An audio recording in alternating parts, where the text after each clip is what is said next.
Welcome to microprocess and microcontrollers.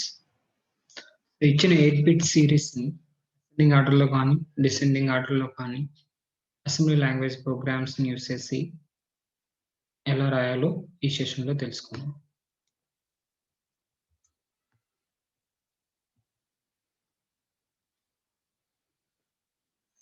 So, programme note చేయడానికి మనకు editor కావాలి కాబట్టి ఫస్ట్ ఎడిటర్ ఓపెన్ చేస్తున్నాం. Edit, file name, first one is descending order perform చేద్దాం. dsn.asn. So statement అయితే assembly language program to sorting of numbers in an descending in a given 8-bit series. So ఇచ్చిన 8-bit series ని descending order లో arrange చేయాలి. So first dot model space small అంటే programme size ని small గా declare చేసుకుంటున్నాను. Stack segment 100 declare చేస్తున్నాను. So data segment start చేసి డేటా సెగ్మెంట్ లో ఇన్పుట్ సీక్వెన్స్ తీసుకుంటున్నాను. ఇన్పుట్ అరే తీసుకుంటున్నాను. 11, 22, 77, 66, 99 అన్ని కూడా హెక్సాడెసిమల్ వాల్యూస్. సో ఇవి మనం అబ్జర్వ్ చేసినట్టయితే అన్ని కూడా 8-bit నంబర్స్ తీసుకున్నాము అంటే బైట్ ఆపరేషన్స్. సో ఇక్కడ టైప్ డిక్లరేషన్ DB తీసుకున్నాను. నేమ్ వచ్చేసి లిస్ట్ తో అసైన్ చేశాను. Next count equal to length of the list. So ఇక్కడ ఎంతైతే లెంత్ ఉందో సో దాని యొక్క లెంత్ ని కౌంట్ కి నేను అసైన్ చేస్తున్నాను. 1, 2, 3, 4, 5. So count value equal to 5. Next code segment లో first move AX @ data. So data segment కి బేస్ అడ్రస్ ఏదైతే ఉందో ఆ బేస్ అడ్రస్ ని అక్యుములేటర్ లో కాపీ చేయడం జరిగింది. తర్వాత సేమ్ బేస్ అడ్రస్ ని డేటా సెగ్మెంట్స్ లో కాపీ చేయడం జరిగింది. ఎందుకంటే మనం ఇన్పుట్స్ డేటా సెగ్మెంట్ నుంచి తీసుకోవాలి కాబట్టి డేటా సెగ్మెంట్ బేస్ అడ్రస్ ని మనం పాయింట్ అవుట్ చేస్తూ ఉండాలి. సో డేటా సెగ్మెంట్ యొక్క బేస్ అడ్రస్ ని డేటా సెగ్మెంట్స్ లో లోడ్ చేస్తున్నాం. ఇది ఈ 2 స్టెప్స్ ని మనము బేస్ అడ్రస్ అసైన్ చేయడం అని కూడా చెప్పుకుంటూ ఉంటాం. Next move CX, count -1. So ఎందుకు సార్ కౌంట్ -1 తీసుకుంటున్నారు ఇక్కడ అంటే సో ఇక్కడ మనం అసెండింగ్ ఆర్డర్ పర్ఫార్మ్ చేసేటప్పుడు ఫస్ట్ 2 ఇన్పుట్స్ ని ఎట్ ఏ టైం తీసుకుంటాం కాబట్టి so count equal to count -1 అవుతుంది. ఒకవేళ కౌంట్ -1 తీసుకోకుండా కౌంట్ తీసుకున్నామంటే ఇక్కడ 0తో లాస్ట్ ఆపరేషన్ జరుగుతుంది. అప్పుడు ఆటోమేటిక్ గా మనం అరేంజ్ చేసిన ఆర్డర్ లో డిసెండింగ్ ఆర్డర్ లో 0 కూడా ఒక నంబర్ అనేది యాడ్ అయిపోతూ వస్తుంది. సో అందుకనేసి కౌంట్ ఈక్వల్ టు కౌంట్ -1 తీసుకుంటున్నాను. నెక్స్ట్ సేమ్ కౌంట్ ని DX లో కాపీ చేస్తున్నాను. ఇక్కడ అసెండింగ్ ఆర్డర్ కాబట్టి 2 కౌంట్స్ కావాలి. 1 లోకల్ కౌంట్ అంటున్నాను. సెకండ్ వన్ గ్లోబల్ కౌంట్ అంటున్నాను. సో లోకల్ కౌంట్ ని CX అంటున్నాను. గ్లోబల్ కౌంట్ ని DX. అంటే 4 ఈ ఎగ్జాంపుల్ లో 4 తీసుకుంటే 4/4 ఆపరేషన్స్ అంటే 16 టైమ్స్ లూప్ అనేది రిపీట్ అవుతూ ఉంటుంది. సో స్టార్టింగ్ అడ్రస్ లిస్ట్ కాబట్టి స్టార్టింగ్ అడ్రస్ అనే దాన్ని SIకి నేను పాయింట్ అవుట్ చేస్తున్నాను. సో SIకి అసైన్ చేస్తున్నాను. అసైన్ చేసిన తర్వాత కౌంట్ వాల్యూని అగైన్ CX లోకి రీడ్ చేస్తున్నాను. 4 అనే దాన్ని రీడ్ చేస్తున్నాను. ఎందుకంటే ఎవ్రీ టైం లోకల్ కౌంట్ అనేది ఇన్స్లైజ్ అవుతూ ఉంటుంది. ఎవ్రీ ఇటరేషన్స్ కి లోకల్ కౌంట్ అనేది ఇన్స్లైజ్ అవుతుంది, రీఇన్స్లైజ్ అవుతూ ఉంటుంది. సో అందుకనేసి అగైన్ CX లోకి కౌంట్ వాల్యూని నేను ఇన్స్లైజ్ చేస్తున్నాను. So first value SI point out చేస్తుంటుంది కాబట్టి ఫస్ట్ వాల్యూని అక్యుములేటర్ లోకి తీసుకున్నాను.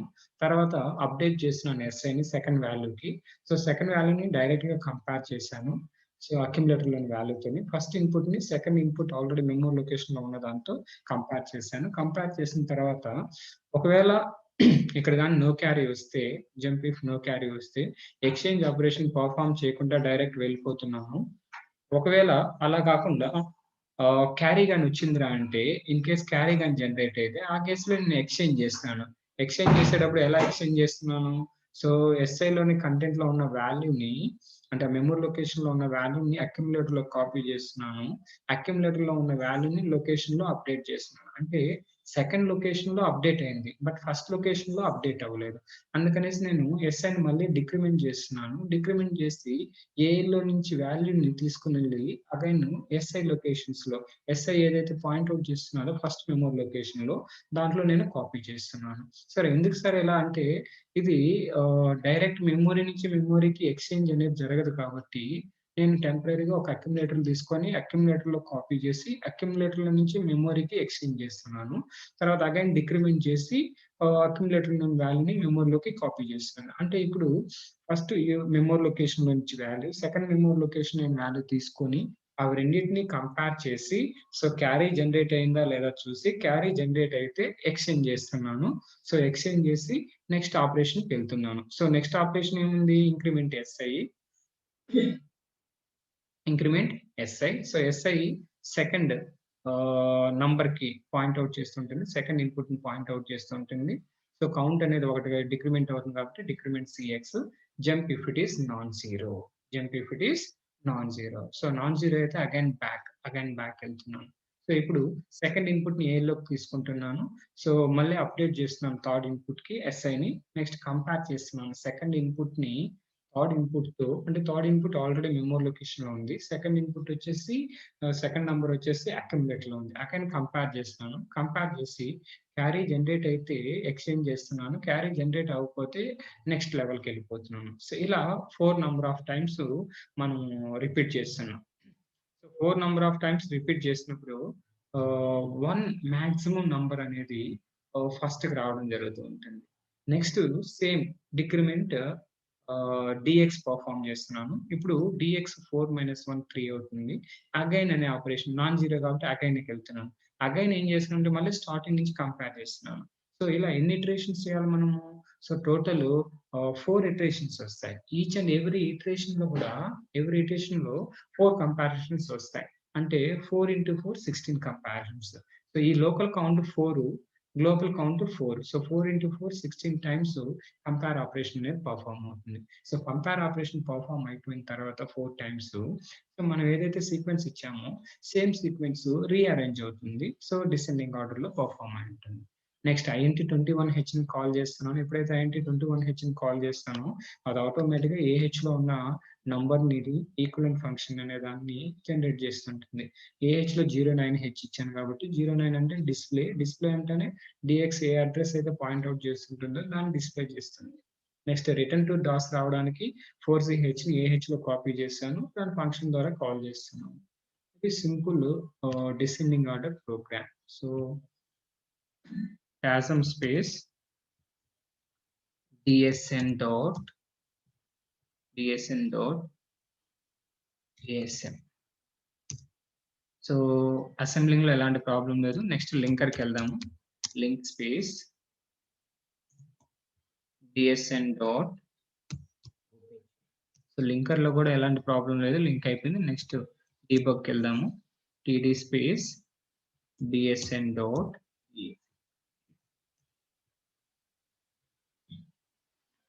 First base address, data segment యొక్క బేస్ అడ్రస్ అనేది అక్యుములేటర్ లో కాపీ చేసుకున్నాను. తర్వాత అక్యుములేటర్ నుంచి డేటా సెగ్మెంట్ లోకి కాపీ చేసాను. కౌంట్ వాల్యూ కౌంట్ మైనస్ 1 తీసుకున్నాను కాబట్టి ఇన్పుట్ సీక్వెన్స్ 5 ఇచ్చాను. 5 - 1 4 అయింది. సేమ్ వాల్యూని డిఎక్స్ లో కూడా కాపీ చేశాను. ఎస్ఐ స్టార్టింగ్ అడ్రస్ ఈ అనేది ఇచ్చింది. ఈని పాయింట్ అవుట్ చేస్తామండి. ఒకసారి మనం అబ్జర్వ్ చేద్దాము. E 8, 9, A, B, C, D, E. E 20, 11, 22, 77, 66, 99 inputs. ఇప్పుడు next count value CX load చేస్తున్నాను. అగైన్ ఫస్ట్ ఇన్పుట్ ని A లోకి రీడ్ చేస్తున్నాను. ఫస్ట్ ఇన్పుట్ 11 A లోకి రీడ్ అయింది. ఎస్ఐని అప్డేట్ చేస్తున్నా. ఎస్ఐ సెకండ్ లొకేషన్కి వెళ్ళింది. సెకండ్ లొకేషన్ అంటే ఇక్కడ 22ని పాయింట్ అవుట్ చేస్తూ ఉంది. 22ని పాయింట్ అవుట్ చేసిన తర్వాత ఇవి రెండింటి మధ్యలో కంపేర్ ఆపరేషన్ పర్ఫామ్ చేశాను. 11 - 22 అనేది మనకు తెలిసిందే. 11 - 22లో బారో జనరేట్ అవుతుంది. ఎప్పుడైతే బారో జనరేట్ అవుతుందో జంప్ ఇఫ్ నో క్యారీ అనేది ఫెయిల్యూర్ అవుతుంది. ఎక్స్చేంజ్ ఆపరేషన్ పర్ఫామ్ అవుతుంది. ఎక్స్చేంజ్ ఆపరేషన్ ఎలా పర్ఫామ్ అవుతుంది? ఏలో ఉన్న 11 అనేది ఇక్కడ డైరెక్ట్ కాపీ అయిపోతుంది. కాపీ అవ్వడం కాపీ అయిపోయింది. బట్ ఈ లొకేషన్ మాత్రం ఎక్స్చేంజ్ అవ్వలేదు. ఎందుకు ఎక్స్చేంజ్ అవ్వలేదంటే మెమరీ టు మెమరీ ఎక్స్చేంజ్ అనేది జరగదు, ఇక్కడ సపోర్ట్ చేయదు. కాబట్టి ఇప్పుడు అక్యుములేటర్ లో 22 అయిపోయింది. ఈ 22ని నేను ఇక్కడికి లోడ్ చేయాలి కాబట్టి ఎస్ఐని డిక్రిమెంట్ చేస్తున్నా. ఎస్ఐ నౌ ఈకి వెళ్ళింది. ఈ అంటే 11 పాయింట్ అవుట్ చేసింది. ఇప్పుడు అక్యుములేటర్ వాల్యూని ఇక్కడ కాపీ చేస్తున్నాను. సో ఇప్పుడు చూడండి. సో ఫస్ట్‌లో 11, 22 ఉన్నింది. నౌ 22, 11 ఎందుకంటే రీఅరేంజ్ జరుగుతా ఉంది. సో స్వాప్ ఆపరేషన్ అనేది పెర్ఫార్మ్ చేస్తా ఉన్నాను ఇక్కడ కంపేర్ చేసి. నెక్స్ట్ అయిపోయిన తర్వాత 1 ఇటరేషన్ అయిపోయింది. ఇప్పుడు ఎస్ఐ సెకండ్ ఇన్‌పుట్‌కెళ్ళాలి కాబట్టి ఎస్ఐని మళ్ళీ అగైన్ అప్డేట్ చేస్తున్నాను. ఎస్ఐ అప్డేట్ అయిపోయింది. అప్డేట్ అయిపోయిన తర్వాత డిక్రిమెంట్ సీఎక్స్ 1 ఇటరేషన్ అయిపోయింది కాబట్టి 4 - 1 3 అయిపోయింది. 3 అయిన తర్వాత నాన్ జీరో అయితే అగైన్ అంటున్నా. అగైన్ సెకండ్ ఇన్‌పుట్ ఇప్పుడు 11 ఉంది. 11ని ఎక్కడ క్రియేట్ చేస్తున్నాం? అక్యుములేటర్‌లోకి.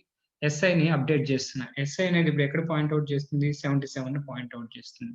77ని పాయింట్ ఔట్ చేసిన తర్వాత ఇప్పుడు కంపేర్ ఆపరేషన్ పెర్ఫార్మ్ చేస్తా. కంపేర్ ఆపరేషన్ చేస్తే 11 - 77లో బారో అనేది జనరేట్ అవుతోంది. బారో అనేది జనరేట్ అయితే నాట్ ఈక్వల్ స్టేట్‌మెంట్ ఫెయిల్యూర్ అవుతుంది కాబట్టి నో క్యారీ స్టేట్‌మెంట్ ఫెయిల్యూర్ అవుతుంది కాబట్టి ఎక్స్‌చేంజ్‌కొచ్చేసింది. సో, ఎక్స్‌చేంజ్ ఆపరేషన్స్‌లో మెమరీ లొకేషన్‌లో ఉన్న 77 డైరెక్ట్‌గా అక్యుములేటర్‌లోని 11తో ఎక్స్‌చేంజ్ అయిపోతుంది. సో, డైరెక్ట్‌గా ఎక్స్‌చేంజ్ అవుతుంది. మనం అబ్జర్వ్ చేసినట్టయితే ఈ 77 అనేది హైలైట్ అవుతున్న 77 అనేది 11తో కాపీ అయిపోయింది. బట్ అక్యుములేటర్‌లో 77 వచ్చింది. మనకు ఆ 77 అనేది ఇక్కడికెళ్ళాలి కాపీ జరగాలి. సో, అందుకనేసి డిక్రిమెంట్ చేస్తున్నాను. డిక్రిమెంట్ ఎస్ఐ చేసిన తర్వాత మూవ్ చేస్తున్నాను. మూవ్ చేసిన తర్వాత ఇప్పుడు ఏదైతే 11 ఉందో 11 ప్లేస్‌లో మనకి 77 అనేది కాపీ అవ్వడం జరిగింది. అండ్ నెక్స్ట్ ఎస్ఐని అప్డేట్ చేస్తున్నా. ఎస్ఐని ఈ 11కి నెక్స్ట్ లొకేషన్‌కి అప్డేట్ చేస్తున్నాను. సో, ఎస్ఐని 10కి అప్డేట్ అయిపోయింది. అప్డేట్ అయిపోయిన తర్వాత డిక్రిమెంట్ సీఎక్స్. సీఎక్స్ ఒకటి డిక్రిమెంట్ అయింది. సో, 3 - 1 2, 2 నాన్ జీరో కాబట్టి again repeated. Next value again read చేస్తున్నా. ఏలోకి 11 వచ్చింది. సో, 11 ఇంక్రిమెంట్ కంపేర్ 11 విత్ 66తో కంపేర్ చేస్తున్నా. 11 విత్ 66తో కంపేర్ చేస్తున్నా. అగైన్ ఇక్కడ క్యారీ జనరేట్ అవుతుంది. సో, క్యారీ జనరేట్ అయిన తర్వాత ఏమవుతుంది? ఆహ్, ఆహ్, నో క్యారీ అనేది ఫెయిల్యూర్ అవుతుంది. ఎక్స్‌చేంజ్ 66 అనేది డైరెక్ట్‌గా 11తో ఎక్స్‌చేంజ్ అయిపోయింది. బట్ ఈ 11 అనేది మాత్రం 66 రీప్లేస్ అవ్వలేదు. అందుకని అగైన్ డిక్రిమెంట్ చేశాను ఎస్ఐని. డిక్రిమెంట్ చేసి ఇప్పుడు మూవ్ చేస్తున్నా. మూవ్ చేస్తే ఇక్కడున్న 11 అనేది ఇక్కడున్న 11 అనేది 66తో ఫిల్ అవుతుంది. 66తో ఫిల్ అయింది. నౌ ఎస్ఐని అప్డేట్ చేస్తున్నా. అంటే ఇప్పుడు 11కి కాబట్టి 11కి అప్డేట్ చేశా. ఓకే. 11కి అప్డేట్ చేశా. అప్డేట్ చేసి డిక్రిమెంట్ సీఎక్స్ 2 - 1 ఏమవుతుంది? 1. 1 నాన్ జీరో కాబట్టి అగైన్ రిపీటెడ్. అగైన్ రిపీటెడ్‌లో ఏఎల్‌లోకి రీడ్ చేస్తున్నా. ఏఎల్‌లోకి ఎంతొస్తుంది? 11. Next increment SI. ఎస్ఐ దేన్ని పాయింట్ ఔట్ చేస్తుంది? 99ని పాయింట్ ఔట్ చేస్తా ఉంది. సో, 99 పాయింట్ ఔట్ చేసేటప్పుడు కంపేర్ ఆపరేషన్ పెర్ఫార్మ్ చేస్తే 11 - 99 అగైన్ బారో అనేది జనరేట్ అవుతుంది. కాబట్టి ఈ స్టేట్‌మెంట్ ఫెయిల్యూర్ అవుతుంది. ఎక్స్‌చేంజ్ జరిగినప్పుడు 99 అనేది డైరెక్ట్‌గా 11లో కాపీ అయిపోతుంది. బట్ ఈ 11 అనేది 99 ఓవర్ రైట్ అవ్వలేదు. 11 అనేది 99తో ఓవర్ రైట్ అవ్వలేదు. సో, అందుకనేసి ఏం చేస్తామంటే అగైన్ ఒక స్టెప్ బ్యాక్ వస్తాను. బ్యాక్ వచ్చి అగైన్ మూవ్ చేస్తాను. So, now 99. సో, ఈ ఆపరేషన్ అయిపోయిన తర్వాత ఇంక్రిమెంట్ ఎస్ఐ. ఇంక్రిమెంట్ ఎస్ఐకెళ్ళాను. డిక్రిమెంట్ సీఎక్స్ చేశాను. సో, సీఎక్స్ వాల్యూ ఎంతయింది? 1 - 1 0. 0 నాన్ జీరోగా 0 నాట్ ఈక్వల్ టు నాన్ జీరోనా లేదా జీరోనా? 0 వచ్చింది కాబట్టి నాన్ జీరో అనేది ఫెయిల్యూర్ అవుతుంది. దాని స్టెప్ వచ్చేసి ఆటోమేటిక్‌గా డిక్రిమెంట్ డీఎక్స్. ఇప్పటికి డీఎక్స్ 4 ఉంటుంది. 4 - 1 1 ఒక స్టెప్ అయింది. Again continue. నాన్ జీరో కదా! Again continue. అగైన్ కంటిన్యూ ఎక్కడికి? ఎస్ఐ స్టార్టింగ్ అడ్రెస్ ఇవ్వాలా, సీఎక్స్ 4 ఇవ్వాలా, నెక్స్ట్ అగైన్ స్టార్టింగ్. అగైన్ ఒక ఇటరేషన్ కంప్లీట్ అయిన తర్వాత మన వాల్యూస్ చూడండి 22, 77, 66, 99, 11 అంటే ఒక్క మినిమమ్ నంబర్ లాస్ట్‌కెళ్ళింది. సెకండ్ ఇటరేషన్ పెర్ఫార్మ్ అయితే అండ్ వన్ మోర్ నంబరు అలా 4 16 టైమ్స్ పెర్ఫార్మ్ చేయగలిగితే మనము టోటల్ రిజల్ట్ అనేది రీఅరేంజ్ అవుతుంటుంది.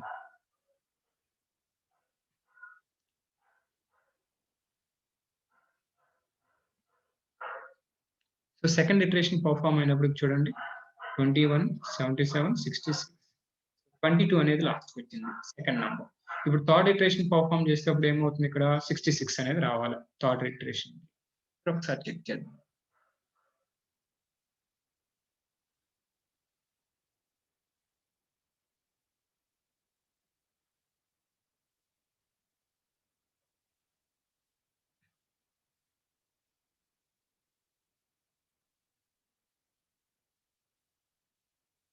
సో థర్డ్ ఇటరేషన్ పెర్ఫార్మ్ చేసినప్పుడు చూడండి third number minimum number 66.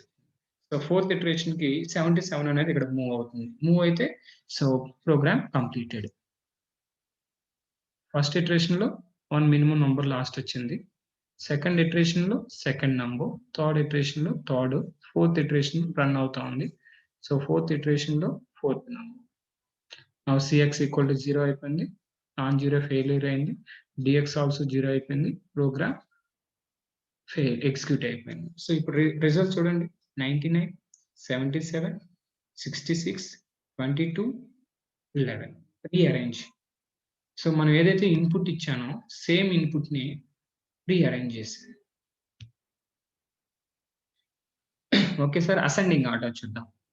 Ascending order edit asn dot asn. So same programme ఇక్కడ 99, 66, 55, 44, 33.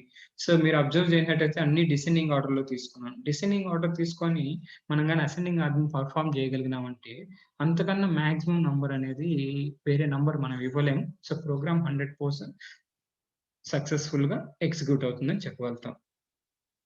ఇవి రెండింటికి మధ్యలో కంపారిజన్ ఏముంటాయి సార్ అంటే, ఇంతకు ముందు నో క్యారీ అయితే స్కిప్ చేసేవాళ్ళను. ఇప్పుడు క్యారీ వస్తే స్కిప్ చేస్తున్నాను. అంటే క్యారీ రాకపోతే ఎక్స్చేంజ్ ఆపరేషన్ పర్ఫామ్ చేస్తున్నాం. ఇంతకుముందు క్యారీ వస్తే ఎక్స్చేంజ్ ఆపరేషన్ పర్ఫామ్ చేసేవాడిని. ఇప్పుడు క్యారీ రాకపోతే ఎక్స్చేంజ్ ఆపరేషన్ పర్ఫామ్ చేస్తున్నాం. ఒక number JNC replaced with JC. The remaining program same. So go to save, go to file, exit. So dasm space asn dot asn. Next t-link space asn dot obj. Debug td space asn dot exe.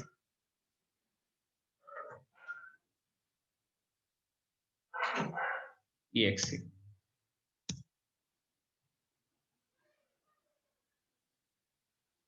So same 4 into 4 16 times. ఇక్కడ outputs వచ్చేసి same మళ్ళీ 8 memory location నుంచి start అయినాయి. ఒకసారి verify చేద్దాం.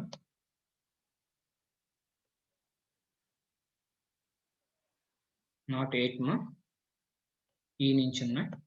So ఈ నుంచి numbers ఉన్నాయి. సో డైరెక్ట్ రన్ చేస్తున్నాను 16 టైమ్స్. లూప్ రన్ చేస్తున్నాను. So cx equal to 0, dx equal to 0. So 1 iteration complete అయింది. 1 iteration cx equal to 0, dx decremented by 1 iteration లో చూసారంటే అబ్జర్వ్ చేశారంటే 99 మాక్సిమం నంబర్ వచ్చేసి లాస్ట్ కి వచ్చేసింది. సెకండ్ ఇటరేషన్ కి వచ్చే కొందికి ఇక్కడ ఏ నెంబర్ వస్తుందంటే 66, సెకండ్ మాక్సిమం నంబర్ వస్తుంది. సెకండ్ ఇటరేషన్ కంపేర్ చేయడం, ఎక్స్చేంజ్ చేయడం, కంపేర్ చేయడం, ఎక్స్చేంజ్ చేయడం.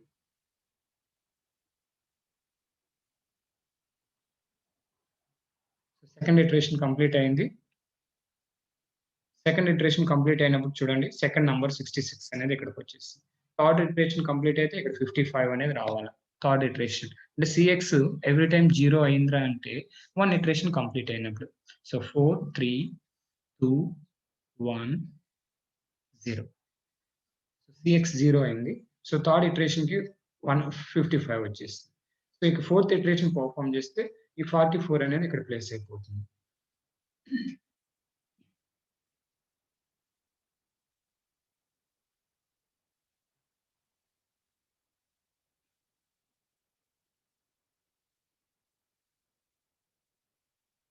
సో dx 0 అయిపోయింది, రెండు 0 అయిపోయాయి. So program completed. So 33, 44, 55, 66, 99. So ascending order.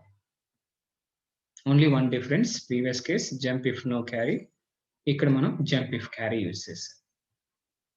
Go to file, quit, exit.